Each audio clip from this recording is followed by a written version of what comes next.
Uncle لأجرن غیر ممنون، محبوب آپ تو وہ ہے کہ اللہ نے آپ کو نہ ختم ہونے والا اجر دے دیا ہے جو کبھی ختم ہو ہی نہیں سکتا ہے۔ وَإِنَّكَ لَعَلَىٰ خُلُقٍ عَظِيمٍ، اور آپ کے اخلاق اور آپ کے کردار کا حال تو یہ ہے کہ خلق عظیم سے بھی اوپر آپ ہیں۔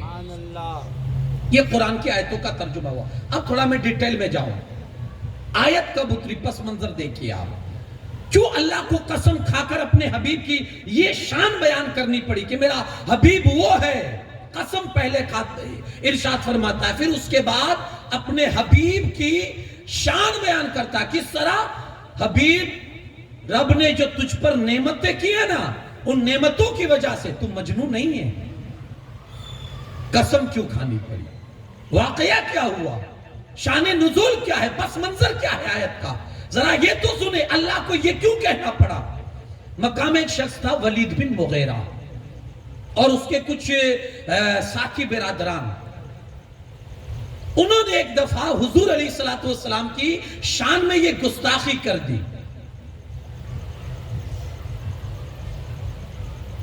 کہ یہ جو نبی ہے نا، یہ معذلہ پاگل ہے، بہکی بہکی باتیں کرتے ہیں، ہماری سمجھ سے باہر ہے، ایسی ایسی باتیں کرتے ہیں، اور کہتے کیا ہے کہ میں رب کا کلام کہتا ہوں۔ ان کی نظر میں یہ جملہ اتنا اہم نہیں تھا، انہوں نے ڈائریکٹلی بول دیا کہ یہ نبی جو ہے وہ پاگل ہے معاذ اللہ۔ حضور علیہ السلام کے قلب ناز پر اثر ہوا، لیکن حضور نے کچھ نہیں کہا، خاموش ہو گئے۔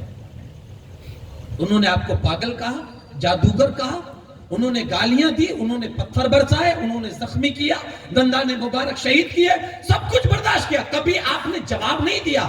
یہاں بھی جب انہوں نے پاگل کا آپ کو ٹائٹل دیا، حضور خاموش رہے، لیکن حضور کا رب خاموش نہیں رہا، اللہ خاموش نہیں رہا۔ کہا محبوب، تمہیں پاگل کہنے والے خود پاگل ہیں۔ محبوب تو پاگل نہیں ہے، پاگل وہ خود ہے جو تیری عظمتوں کو نہیں سمجھ رہے ہیں، پاگل وہ ہے جو تیری شان و مرتبے کو سمجھ نہیں رہے، کیونکہ ان کی آنکھیں اندھی ہو چکی ہے۔ پاگل حقیقت میں وہ ہے۔ اب اس طرح سے جب اللہ رب العزت نے اپنے حبیب کریم صلی اللہ علیہ وسلم کی شان جب بیان فرمائی کہ محبوب آپ کے حوالے سے جو وہ کہتے ہیں نا کہ آپ پاگل ہیں، نہیں، اللہ نے جو آپ کو نعمتیں دی ہیں نا، ان نعمتوں کی وجہ سے آپ پاگل نہیں ہیں۔ ارے اللہ نے تو آپ کے لیے، اب اللہ دلیل دے رہا ہے، بڑے غور سے سنیے، کیونکہ یہ میں آیت کو سمجھا کر حضور کی شان آپ کے سامنے بتانا چاہتا ہوں۔ اللہ نے کیا کہا؟ آپ پاگل نہیں ہیں، آپ مجنون نہیں ہیں۔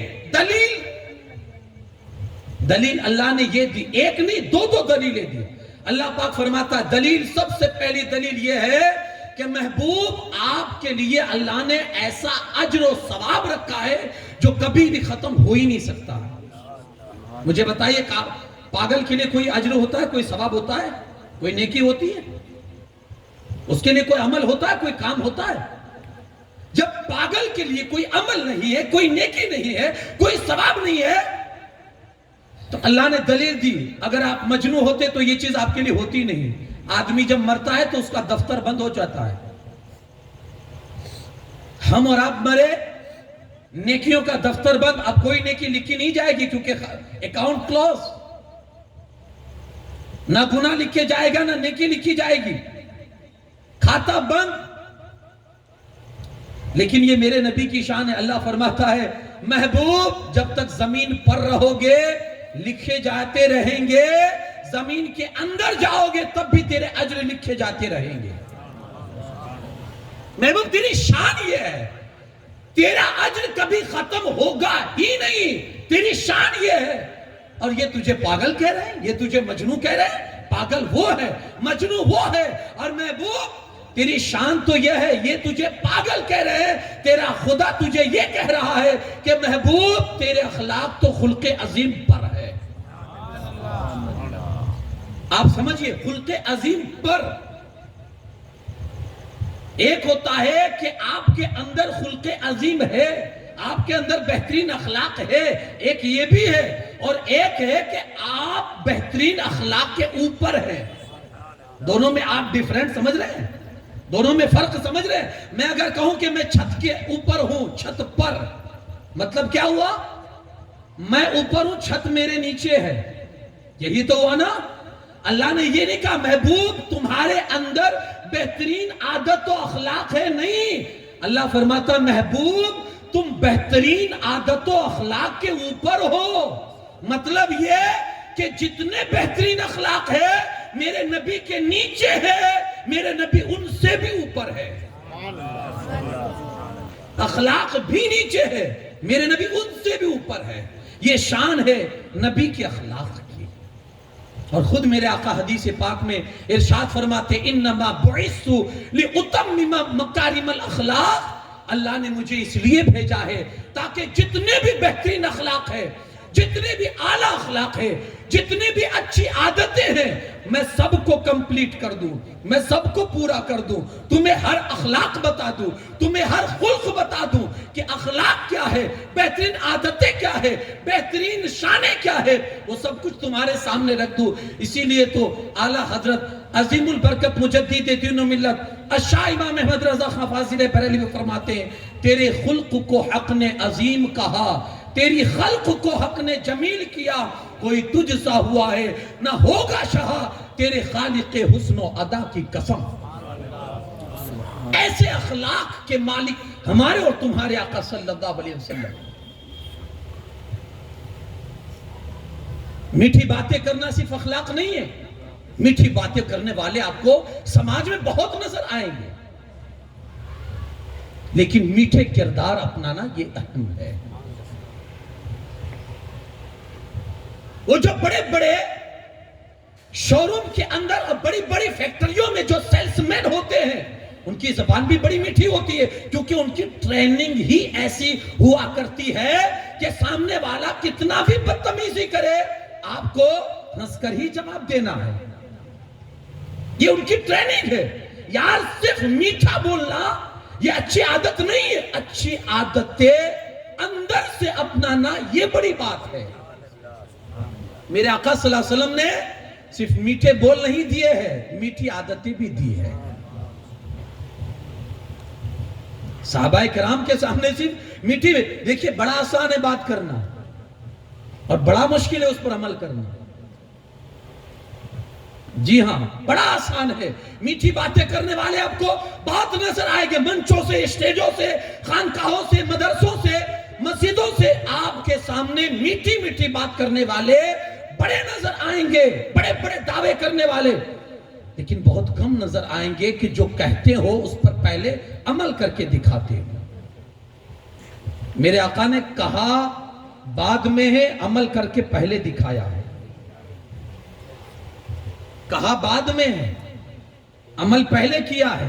عرب کے دور میں جب بچیوں کو زندہ دفن زمین میں کیا جاتا تھا نا، میرے آقا صلی اللہ علیہ وسلم نے ڈائریکٹلی منع نہیں کر دی، پہلے حضرت فاطمہ کو کاندھے پر بٹھایا، بچی کی عظمت کو بتایا کہ بیٹی کی عظمت کیا ہوتی ہے، اس کے بعد لوگوں سے کہا دیکھو میں محمد صلی اللہ علیہ وسلم خود بیٹیوں کا باپ ہوں، بیٹیوں کی عزت کرتا ہوں، تم بھی بیٹیوں سے محبت کرو۔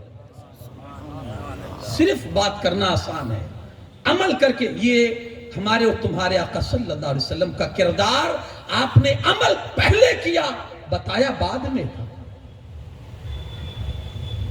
جھوٹ سے نفرت کے حوالے سے آپ نے فرمایا سچ بولو، جھوٹ سے نفرت کرو، جھوٹ سے پرہیز کرو، یہ بعد میں کہا۔ پہلے 40 سال کی زندگی ان لوگوں کے بیچ میں رکھ کر پوچھا بتاؤ میرے بارے میں کیا کہتے ہو، تو وہ لوگ جو کل آپ کے دشمن بننے والے تھے ان کی زبان سے بھی یہی نکلا تھا، ارے آپ تو صادق و وعد الامین ہے، ہم نے کبھی آپ کو جھوٹ بولتا ہوا نہیں دیکھا ہے۔ بڑا مشکل ہے یہ کردار اپنانا، اور یہ کردار میرے مصطفیٰ نے اپنایا اور اپنے صحابہ کو دیا، تو صحابہ نے بھی مکمل حضور کے اخلاق کو اپنے اندر لے لیا۔ اخلاق حسنہ، حضور فرماتے میں اسی لیے بھیجا گیا ہوں کہ تم میں جتنے بھی اچھے اخلاق ہیں ان سب کو کمپلیٹ کروں، میں مکمل کروں، اور میں نے مکمل کیا۔ اب حضور کے اخلاق کیا ہے؟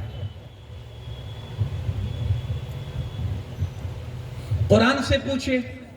حضرت عائشہ صدیقہ رضی اللہ تعالیٰ عنہ کی بارگاہ میں کوئی آیا، حضور کے اخلاق کیا ہے؟ تو آپ نے جواب نہیں دیا، آپ فرماتے قرآن پڑھے ہو؟ کہا ہاں۔ کہا یہی تو میرے نبی کے اخلاق ہے۔ قرآن قال ہے، مصطفیٰ حال ہے نا؟ پڑھنا ہو تو قرآن کھولو، دیکھنا ہو تو مصطفیٰ کی ذات کو دیکھ لو۔ یعنی چلتی پھرتی تصویر قرآن کی آپ کو حضور کی شکلوں میں نظر آئے گی۔ جو کچھ قرآن میں اخلاق کریمانہ ہے وہ ہر اخلاق حضور کی زندگی میں آپ کو نظر آئے گا۔ کہا یہی حضور کی زندگی، یہی اخلاق ہے۔ اب آدمی، ہر کسی کے آدمی بناوٹ کر سکتا ہے، ہر کسی کے سامنے اچھا بننے کی کوشش کر سکتا ہے، ہر کسی کے سامنے، لیکن وہاں آ کر کمزور ہو جاتا ہے۔ کہاں؟ بیوی کے سامنے، وہاں سب بھید کھل جاتے ہیں۔ اگر کسی آدمی کو پہچاننا ہے نا تو اس کی بیوی سے پوچھو کیسا ہے، سارے راز کھل جائیں گے، کتنا پانی میں ہے۔ بیوی سے راز نہیں چھپ سکتے انسان کے، وہاں ہر چیز اوپن، کیونکہ آدمی اس وقت وہاں جا کر بالکل وہ اپنے آپ کو ظاہر کر دیتا ہے کہ یار بیوی ہے نا، ہماری اپنی ہے، اس کے سامنے کیا چھپانا۔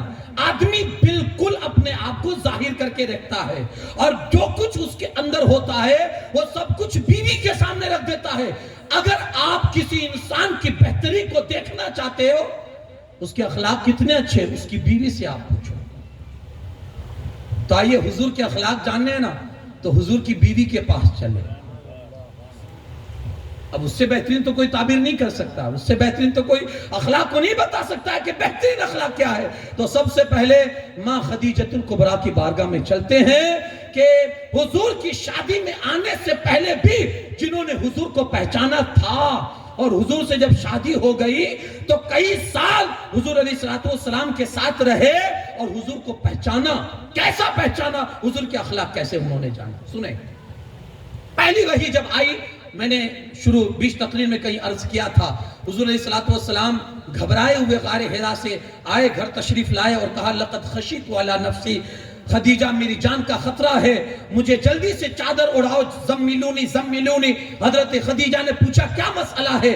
تو حضور علیہ السلام نے ساری داستان بتا دی کہ ایسا ایسا غار میں میرے ساتھ ہوا ہے۔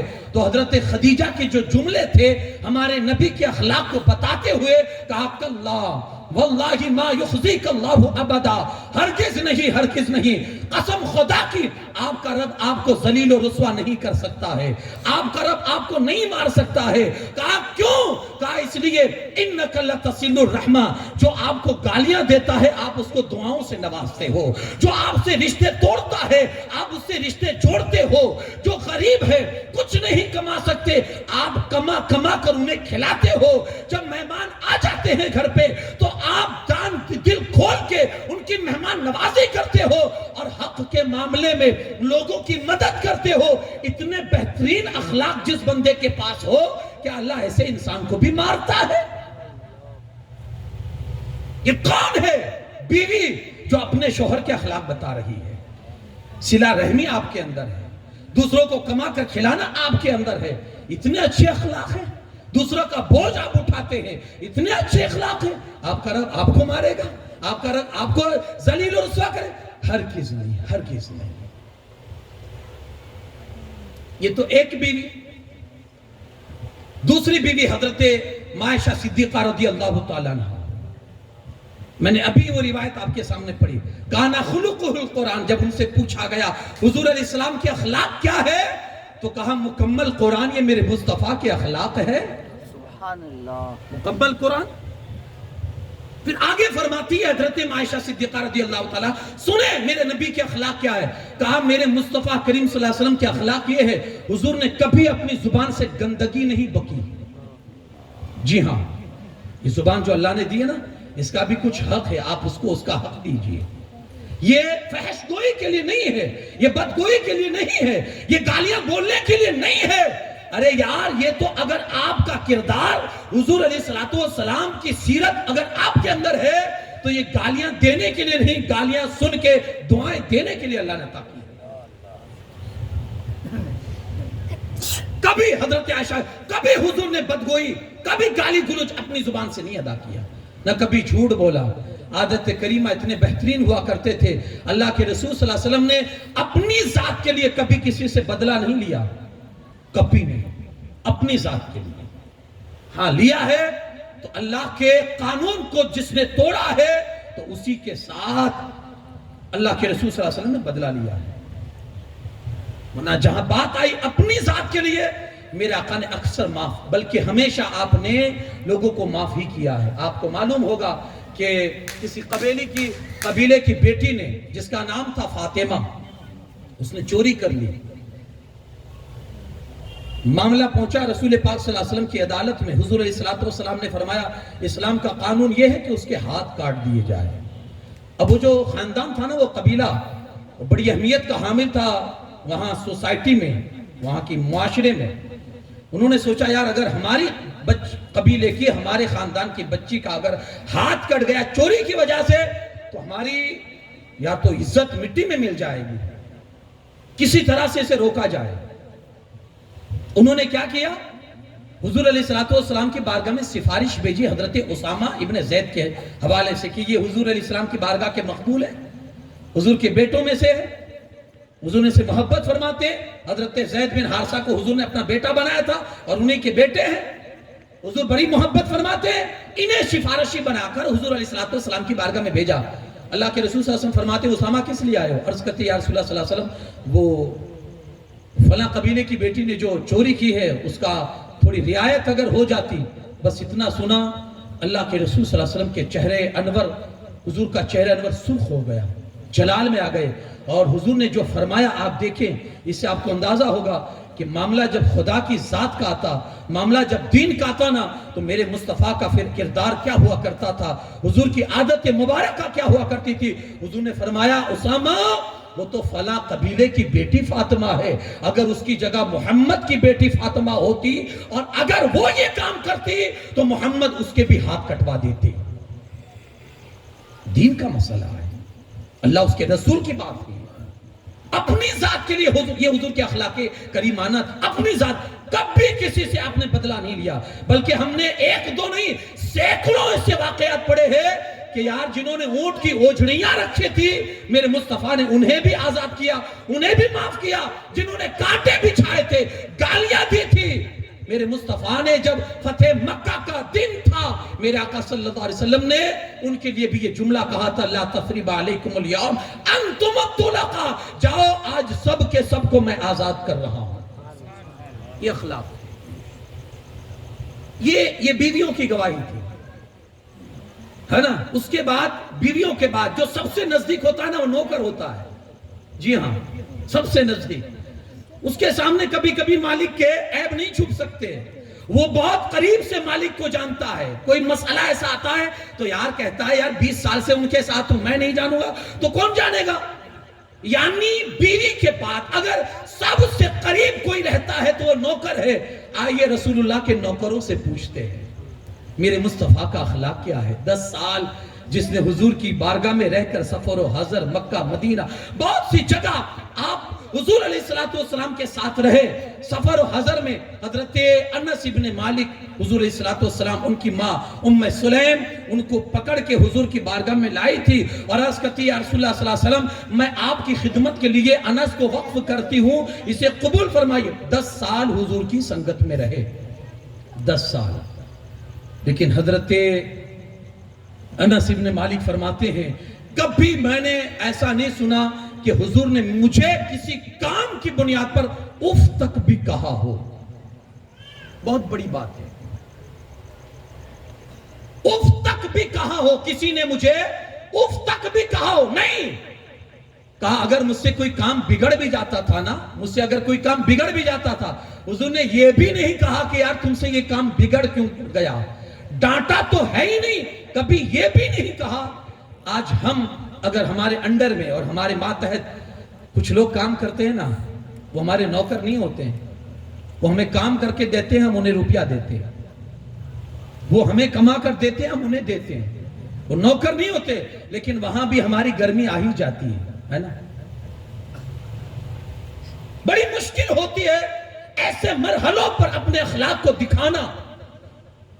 حضرت انس بن مالک کہتے ہیں بہت مرتبہ ہم نے یہ دیکھا ہے کہ اللہ کے رسول صلی اللہ علیہ وسلم کی بارگاہ میں بہت سارے کام ہم سے بگڑے ہیں، مگر مصطفیٰ کریم صلی اللہ علیہ وسلم نے کبھی اف تک بھی نہیں کیا ہے، اف تک بھی نہیں کیا۔ کردار ہی کچھ ایسا تھا، اخلاق کریمانہ ہی کچھ ایسے تھے، بلکہ حد ہو گئی۔ حضرت انس بن مالک کہتے ہیں میں حضور علیہ السلام کے ساتھ تھا، اللہ کے رسول صلی اللہ علیہ وسلم کی اخلاق کریمانہ کا آپ ملاحظہ تو کریں، آپ مشاہدہ تو کریں کس درجے اللہ نے خلق عظیم پر آپ کو فائز کیا ہے۔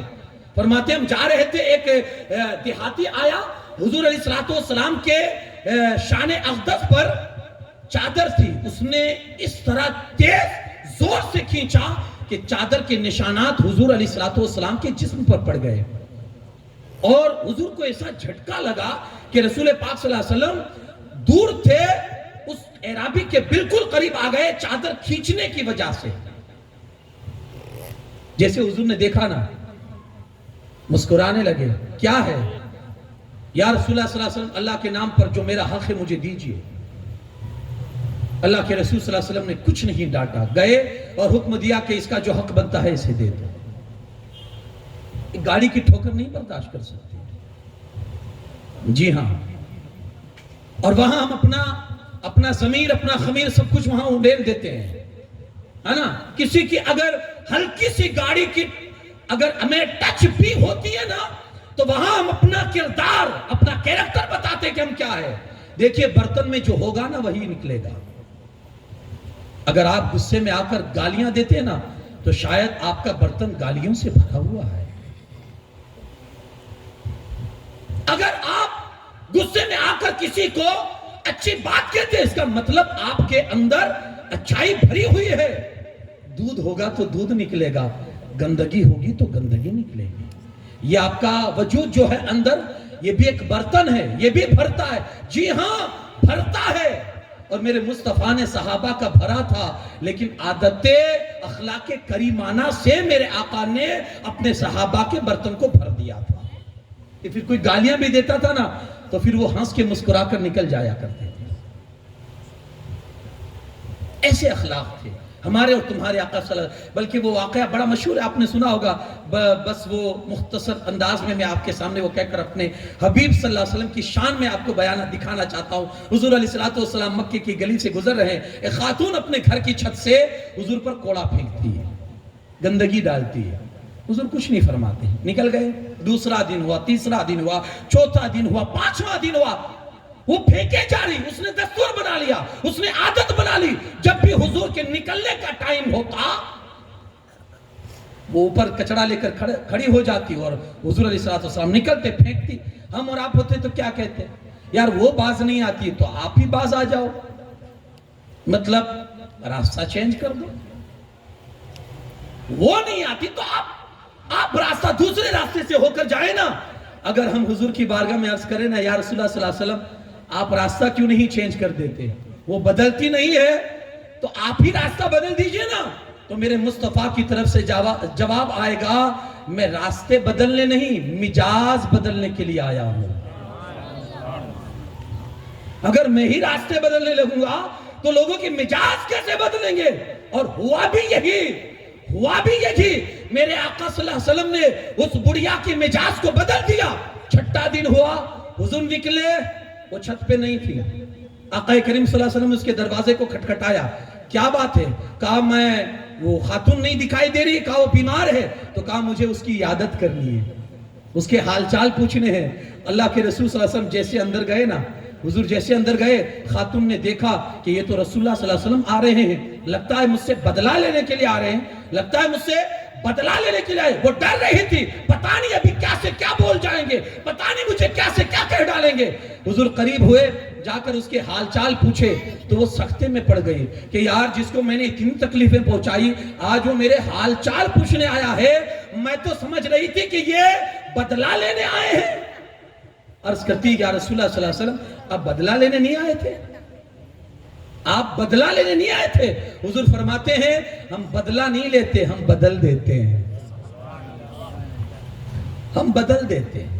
اور میرے آقا نے بدل دیا۔ حضور اٹھ کے جانے لگے، اللہ کے رسول اٹھ کے جانے لگے تو پھر دیکھیے وہ خاتون کہتی ہے یا رسول اللہ صلی اللہ علیہ وسلم میں یہ سمجھتی تھی کہ آپ بدلہ لینے آئے ہیں، لیکن جن کے اخلاق اتنے اعلیٰ ہو کہ اتنی گندگی برداشت کرنے کے باوجود بھی آج جب میں بیمار ہوئی ہوں تو آئے ہیں میری غمخساری کے لیے، میری غمخواری کے لیے، یہ آدمی کبھی جھوٹا نہیں ہو سکتا ہے۔ آگے ہاتھ بڑھائیے اور کلمہ پڑھا کر اپنی کملی میں داخل فرما لیجیے۔ مزاج بدلے ہیں میرے آقا نے اپنے اخلاق سے۔ بڑا مشکل ہے لوگوں کے مزاج کو بدلنا، جی ہاں بڑے سخت ہوتے ہیں مزاج، یہ جلدی بدلتے نہیں ہیں۔ میرے آقا نے عرب کے مزاج کو بدلا ہے، جس کو سنگ لاکھ زمین کہا جاتا ہے، پتھروں والی زمین، دل بھی پتھر تھے، کیا نگاہ نبوت تھی کہ جنہوں نے چند سال کے اندر لوگوں کے اخلاق ایسے بنائے اللہ اکبر کہ انہی کی تربیت میں پڑھنے والا، انہی کی تربیت میں پرورش پانے والا زمانہ جس کو عمر ابن خطاب کہتا ہے، زمانہ جس کو ابو بکر صدیق کہتا ہے، زمانہ جس کو عثمان غنی کہتا ہے، زمانہ جس کو علی ابن ابی طالب کہا کرتا ہے، یہ وہ لوگ تھے۔ میرے مصطفیٰ نے ان کے اخلاق کو ایسا سنوارا تھا کہ پھر جہاں بیٹھ جاتے تھے لوگ کلمہ پڑھنے پر مجبور ہو جایا کرتے تھے۔ یہ اخلاق کریمانہ تھے۔ تو سب سے نزدیک اگر کوئی ہوتا ہے بیوی، آپ نے بیویوں کی گفتگو سنی ہمارے نبی کے حوالے سے، آپ نے غلاموں کی گفتگو سنی، حضرت انس ابن مالک رضی اللہ تعالیٰ نے فرمایا یہ میرے مصطفیٰ کا کردار تھا، یہ میرے مصطفیٰ کا اخلاق تھا۔ اب غلاموں کی بھی کچھ بات سن لے جو آپ کے شاگرد ہیں۔ ایک صحابی جن کا نام ہے معاویہ بن حکم، وہ کہتے ہیں میں بچپن کا زمانہ میرا اور حضور علیہ السلام کے پیچھے نماز پڑھ رہا تھا، ایک آدمی کو بیچ نماز میں چھینک آئی، تو جیسے اس نے چھینکا، اب چھینک سنت مستحب طریقہ یہ ہے کہ کوئی چھینکے تو کہے الحمدللہ، تو سننے والا کہے یرحمک اللہ، تو پھر چھینکنے والا کہے یغفر اللہ، ایک مستحب طریقہ ہے۔ معاویہ بن حکم کہتے ہیں کہ جیسے اس کی چھینک نکلی نا میری زبان سے، نماز میں دوران نماز میری زبان سے نکل گیا یرحمک اللہ، تو جو دوسرے لوگ تھے نماز میں وہ نمازی میں مجھے گھر گھر کے دیکھنے لگے، جیسے میں نے بہت بڑی کوئی غلطی کر دی ہو، گھر گھر کے دیکھنے لگے۔ تو جیسے انہوں نے مجھے گھر کے دیکھا نا تو مجھے غصہ آیا، تو پھر میں زور سے میں نے شروع نماز میں ان کو کہا تمہاری مائیں تم پر روئے، یہ گھر گھر کے کیا دیکھ رہے ہو مجھے؟ کیونکہ نماز کے مسائل سے میں اتنا جانکار نہیں تھا، اس لیے شروع نمازی میں میں نے ان کو بول دیا، ڈانٹ دیا کہ یہ گھر گھر کے مجھے کیا دیکھ رہے ہو۔ اس زمانے میں یہ جملہ بڑا بھاری ہوتا تھا، تمہاری ماں تم پر روئے یعنی تمہیں موت آئے۔ تو اب لوگ نماز میں کوئی کہہ تو کچھ سکتا نہیں، تو انہوں نے کیا کیا، اپنے رانوں پر ایسے ہاتھ مارنے لگے مجھے خاموش کرنے کے لیے، مجھے اور غصہ آیا، لیکن پھر میں خاموش ہو گیا۔ نماز ختم ہوئی، اللہ کے رسول صلی اللہ علیہ وسلم نے مجھے اپنے پاس بلایا۔ یہ حرکت اگر ہماری مسجد میں کوئی کر دے تو بیچارے کا شاید گھر پہنچنا مشکل ہو جائے گا۔ کردار سنیے، دیکھیے کردار سازی کیسے ہوتی ہے، لوگوں کو سنوارا کیسے جاتا ہے، لوگوں کے اخلاق کیسے بدلے جاتے ہیں، لوگوں کے مزاجوں میں تبدیلی کیسے لائی جاتی ہے، وہ دیکھیں آپ۔ کہا حضور علیہ السلام نے مجھے بلایا، میں تو سمجھا کہ بہت ڈانٹیں گے، مجھ سے اتنی بھول ہو چکی ہے نماز کی حالت میں، عین نماز میں کتنے لوگوں کی میں نے نمازیں خراب کر دی ہوگی، بہت ڈانٹیں گے۔ لیکن جب میں رسول اللہ صلی اللہ علیہ وسلم کے قریب گیا نا تو حضور علیہ السلام سے ایسے جملے میں نے سنے، حضور نے میری ایسی تربیت فرمائی اور ایسی اصلاح فرمائی کہ میں نے ایسی اصلاح آج اس سے پہلے کبھی نہیں دیکھی تھی اور اس کے بعد بھی میں نے کبھی نہیں دیکھی۔ حضور نے مجھے قریب بلایا اور بلانے کے بعد فرمایا کہ معاویہ، نماز میں باہر کی باتیں کرنا جائز نہیں ہے. نماز میں آپ صرف تسبیح، تحمید اور قرآن کی آیتیں ہی پڑھ سکتے ہو، دوسرا کچھ نہیں کر سکتے. بڑے نرم انداز سے، بڑے مسکراتے لہجے میں حضور علیہ السلام نے جب یہ مجھے فرمایا تو میرے دل پر بات اثر کر گئی، میرے دل پر اثر کر گئی. اس طرح کا ایک اور واقعہ ہے. یہ دو واقعے بیان کر کے میں ہماری سختی کو بتانا چاہتا ہوں کہ آج ہم کتنے سخت ہو چکے ہیں.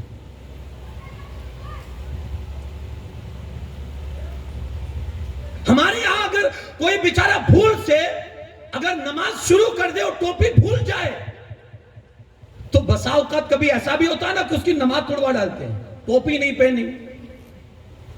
اتنی سختی. آپ مسئلہ نہیں جانتے بغیر ٹوپی کے بھی نماز ہوتی ہے. یہ آپ پر سختی کہ یار اس کو اتنا آپ مجبور کر دو کہ وہ نماز توڑ ڈالے. حد ہو گئی. نماز تو فرائض میں سے ہے، عبادت ہے، افضل العبادت ہے. لوگ درگاہوں میں نہیں گھسنے دیتے بغیر ٹوپی کے. جی ہاں، برا مت لگائیے گا، لیکن یہ حق بات کرتا ہوں، شاید آپ کو میری یہ بات کڑوی لگے. کون سی شریعت آپ پڑھتے ہیں کہ بغیر ٹوپی کے درگاہ میں جانا جائز نہیں ہے؟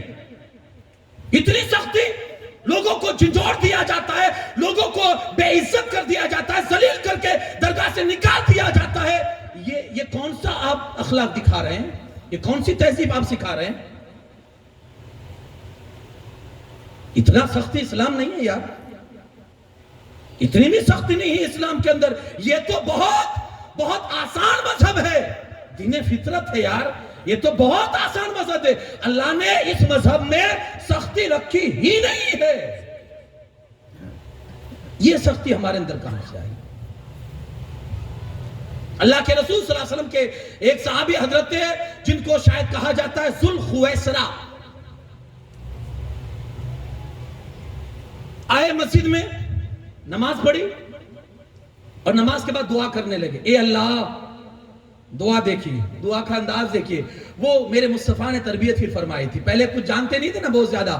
دعا کی، اے اللہ مجھ پر رحم فرما اور رسول پاک پر رحم فرما، باقی کسی پر رحم مت کر.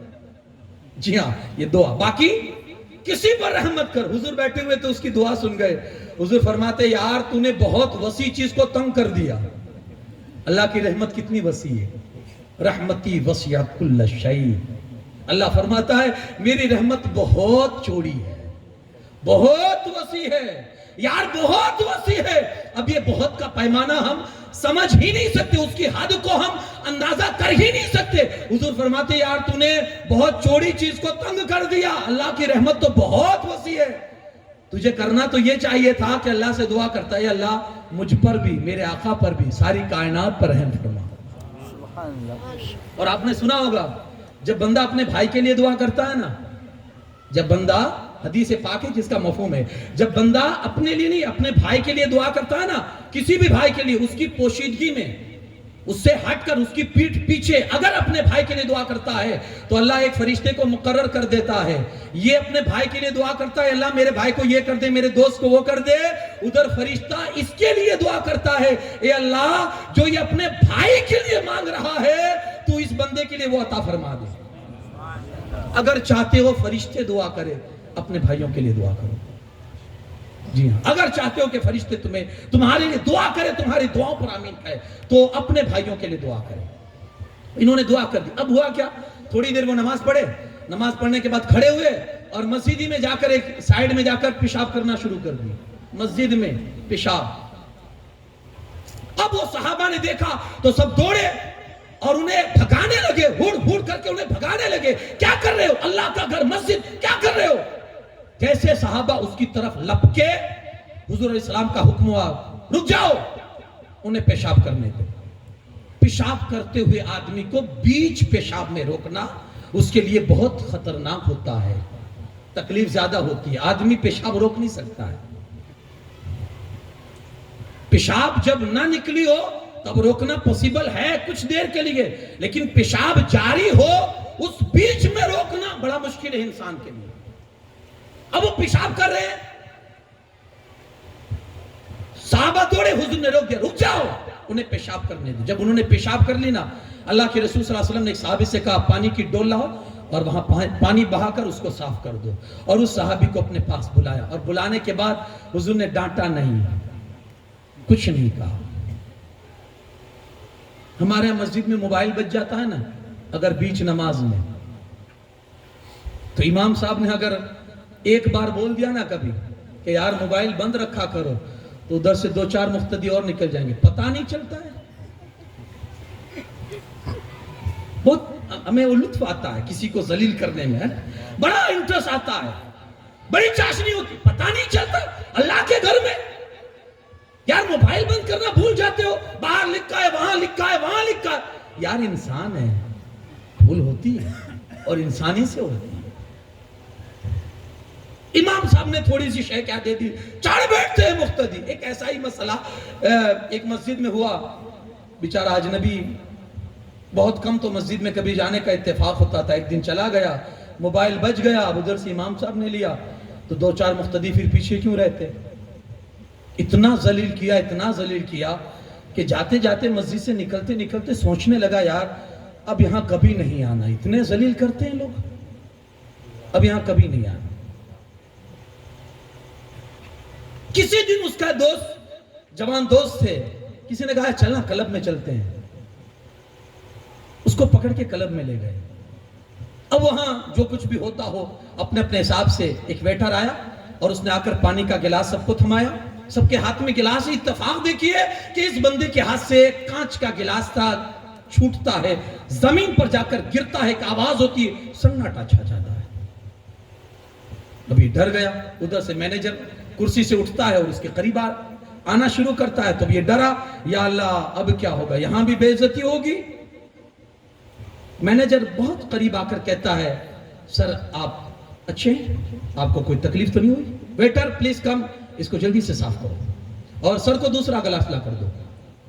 کیا کہا؟ سر آپ بالکل فائن, اوکے. سر آپ کو کوئی تکلیف؟ کہا نہیں. کہا ویٹر جلدی سے جگہ صاف کرو اور سر کو دوسرا گلاس لا کر دو. جب کلب سے باہر نکلنے لگا تو اس کے دل میں سے ایک آواز آئی, یار یہاں روز آنا چاہیے, عزت تو دیکھو کیسی ہوتی ہے. اب یہاں رک کے میں اپنی سختی آپ کو بتانا چاہتا ہوں. کیا ہوا نتیجہ سختی کا؟ وہ مسجد سے متنفر ہو گیا کہ اب نہیں آنا, یہاں بے عزتیاں ہوتی ہے. یار اللہ نے ہر انسان کو عزت دار پیدا کیا ہے, ہر انسان کو.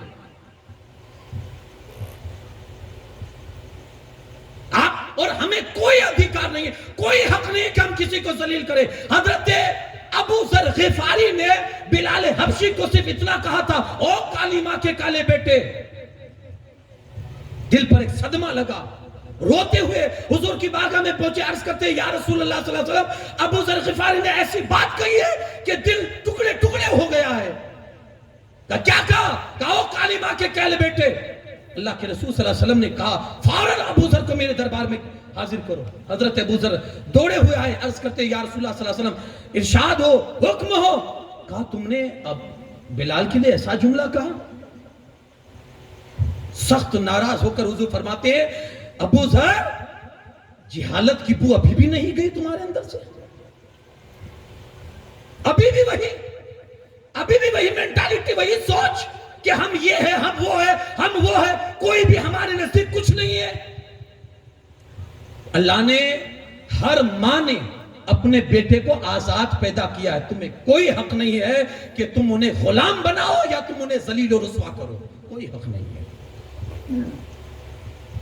اللہ کے رسول صلی اللہ علیہ وسلم کی بارگاہ میں جب وہ بندہ, حضور نے بلایا انہیں ذوالخویسرہ, اور بلانے کے بعد حضور فرماتے بڑے نہایت اطمینان سے اور بڑی سادگی کے ساتھ اور مسکراتے لہجے میں حضور فرماتے, دیکھو یہ اللہ کا گھر ہے, یہ گندگی سے پاک رکھنے کا حکم دیا گیا ہمیں, یہاں گندگی نہیں کرنی چاہیے, اس کو پاک رکھنا چاہیے. وہ صحابی فرماتے ہیں حضور کے ایسے جملے تھے میرے دل پر جا کر لگے, اور اس کے بعد سے میرے دل میں مسجد کا احترام پیدا ہو گیا.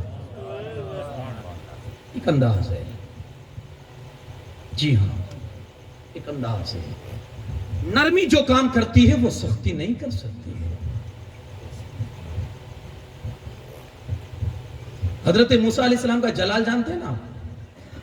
کبھی آپ نے سنا ہوگا یا پڑھا ہوگا، بڑے جلالی تھے، بلکہ اللہ کے رسول صلی اللہ علیہ وسلم غالباً معراج میں تشریف لے گئے نا، تو بڑے اونچے اونچے آواز سے کسی کو گفتگو کرتے سنا، تو جبریل سے پوچھا یہ کون ہے جو اتنے اونچے آواز سے اللہ کی بارگاہ میں؟ تو کہا یہ موسیٰ ہے،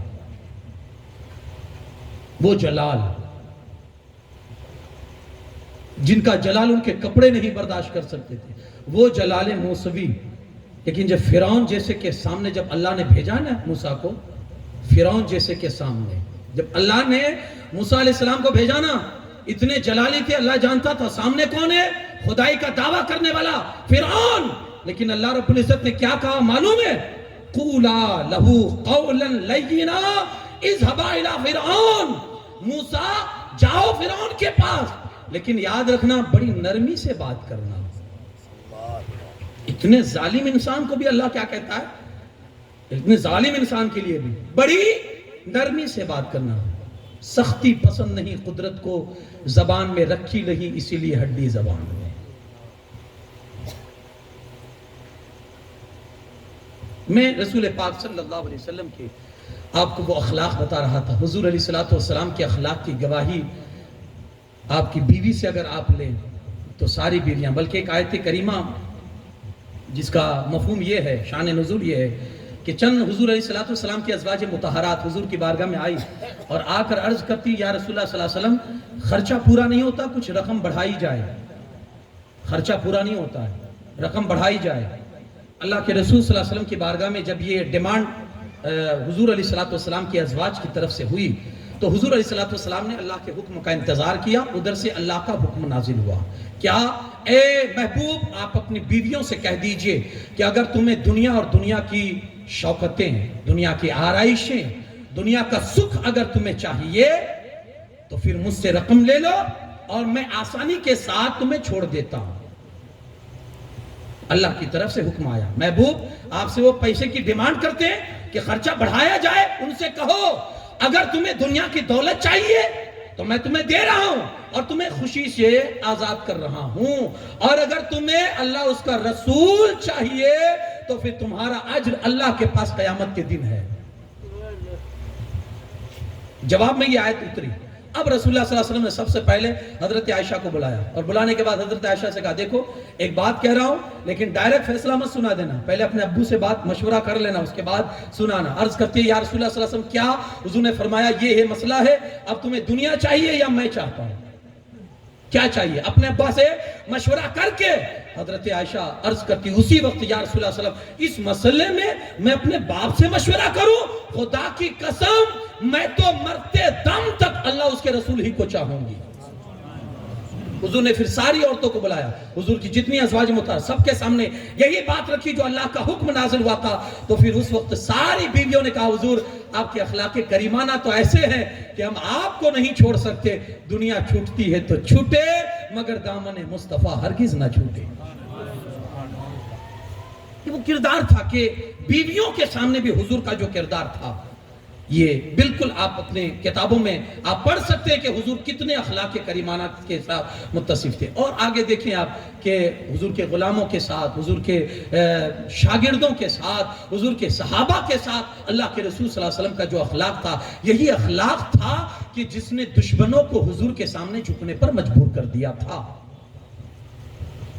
یہودیوں کے سب سے بڑے عالم جن کا نام تھا عبداللہ ابن سلام، یہودیوں نے مناظرہ کرنے کے لیے ان کو بھیجا کہ آپ جائیے اور مناظرہ کیجئے ان سے، تو وہ آئے اللہ کے رسول صلی اللہ علیہ وسلم کی بارگاہ میں، اور آنے کے بعد جیسے حضور کے دربار میں پہنچے نا تو حضور حدیث پاک سنا رہے تھے صلی اللہ علیہ وسلم، حدیث پاک سنا۔ حدیث کیا تھی؟ اب وہ جیسے ان کا آنا ہوا اور حضور کے یہ جملے نکلے زبان سے کہ جو تم سے رشتے توڑے تم اس کو جوڑو، اور جو تمہیں مردود کر کے محروم کر کے نکالے تم اس کو نواز کر نکالو۔ یہ جملے کیا نکلے تھے؟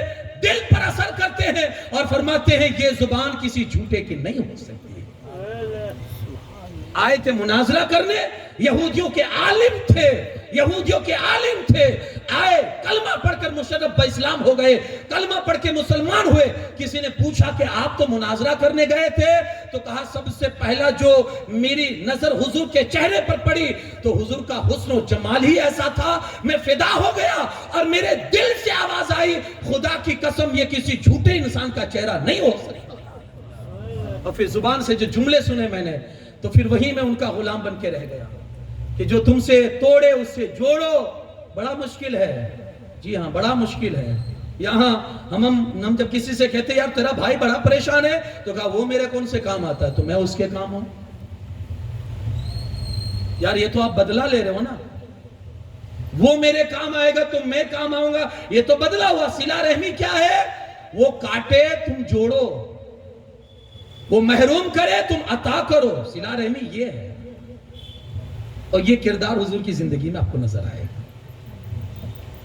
جو قوم اخلاق سے محروم ہوتی ہے نا, پھر وہ قوم صفحہ ہستی سے مٹا دی جاتی, جن کے اخلاق بگڑتے ہیں. جی ہاں, اخلاق بڑی اہمیت رکھتے ہیں زندگی کے اندر, بہت اہمیت.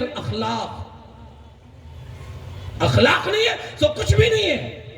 اپنے اخلاق کو سدھاریے, اپنے کردار کو اپنائیے, اپنے کردار کو سنہرے بنائیے. بہت ضرور. حضرت مولا علی کرم اللہ تعالی وجہ الکریم کی بارگاہ میں ایک قاضی آئے جن کو آپ نے کسی جگہ کا چیف جسٹس قاضی بنا کر بھیجا تھا. کہا حضور میں استعفیٰ دینا چاہتا ہوں. استعفیٰ آپ سمجھتے ہیں, ہماری زبان میں کہتے ہیں راجی نامہ. کہا میں چھوڑنا چاہتا ہوں یہ عہدہ. آپ نے کہا کیوں؟ کہا حضور وہ 2 پارٹی کا مسئلہ میرے پاس تھا, مقدمہ چل رہا تھا 2 پارٹی کا. کل رات ایک پارٹی آئی میرے پاس 10 کلو کھجور لے کر رشوت دینے, 10 کلو کھجور لے کر رشوت دینے آئی مجھے. تو مولا علی فرماتے تو پھر آپ نے لے لی؟ کہا حضور میں بھلا کیسے لیتا, میں نے اس کو دھتکار کر نکال دیا کہ میں تجھے رشوت لینے والا دکھتا ہوں. یہ زبان آج ہم بھی سنتے ہیں, زبان پر کچھ ہوتا ہے, ہاتھ میں کچھ ہوتا ہے. میں تمہیں رشوت لینے والا دکھتا ہوں. کہا حضور میں نے بھگا دیا.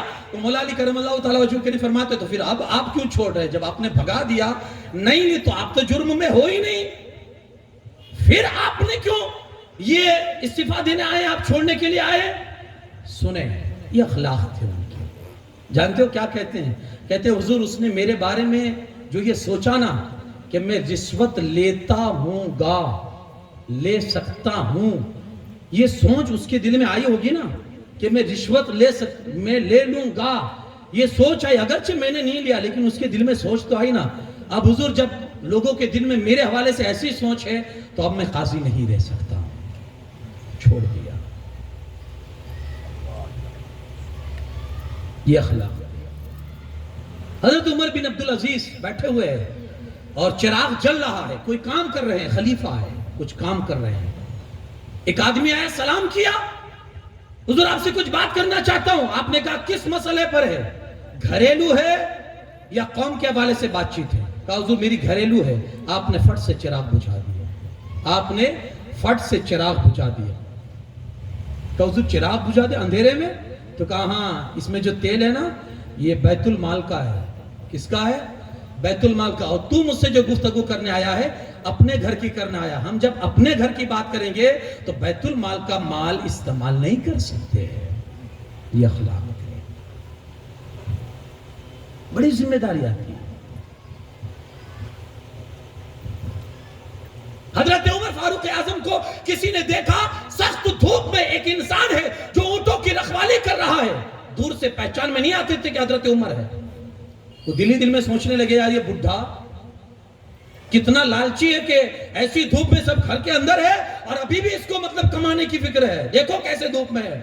لیکن جب وہ قریب آیا نا, نظریں جب جمی تو دیکھا کہ تو حضرت عمر فاروق اعظم دوڑے ہوئے گئے. حضور آپ کہاں؟ کہا ابھی اس وقت اتنی دھوپ میں کیا کر رہے ہیں؟ کہا بیت المال کے اونٹ چرا رہا ہوں. کہا کسی غلام کو کہہ دیتے وہ چراتا. تو کہا حکومت میری ہے تو پھر کام بھی تو مجھے کو کرنا ہے نا. یہ اخلاق جو خود نہ تھے راہوں پہ اوروں کے ہادی بن گئے. کیا نظر تھی جس نے مردوں کو مسیحا کر دیا. آراستہ کیجئے اپنے آپ کو, اخلاق سے، اخلاق کی محمدی سے بہت اشد ضرورت ہے۔ انشاءاللہ کل کی گفتگو میں آپ کے سامنے حضور کا وہ مقام اور وہ عرض کروں گا کہ آج ہمیں کس انداز کی زندگی چاہیے، اور ہمیں میرے بھائیوں صرف زبانی دعوے اب کافی نہیں ہوگے، اپنے کردار سے، اپنے جسم سے، اپنے شکل و صورت سے، اپنے اعضاء سے اور اپنے وجود سے بھی اب ہمیں اسلام کی خدمت کرنی ہوگی، لوگوں کو بتانا ہوگا کہ ہم مسلمان ہیں۔ حیرت ہوتی ہے، سب کے پاس اپنی اپنی آئیڈنٹیٹی ہے، سب کے پاس اپنی اپنی پہچان ہے کہ ہم یہ ہے۔ ہم جب کسی کو بھی دیکھتے پہچان جاتے یہ فلاں دھرم سے تعلق رکھتا ہے، یہ فلاں مذہب سے تعلق رکھتا ہے۔ ایک ہم ہی وہ ہے جس کے پاس کوئی آئیڈنٹی پروف نہیں ہے، الا ماشاءاللہ۔ اللہ پاک کہنے سننے سے زیادہ عمل کی توفیق عطا فرمائے۔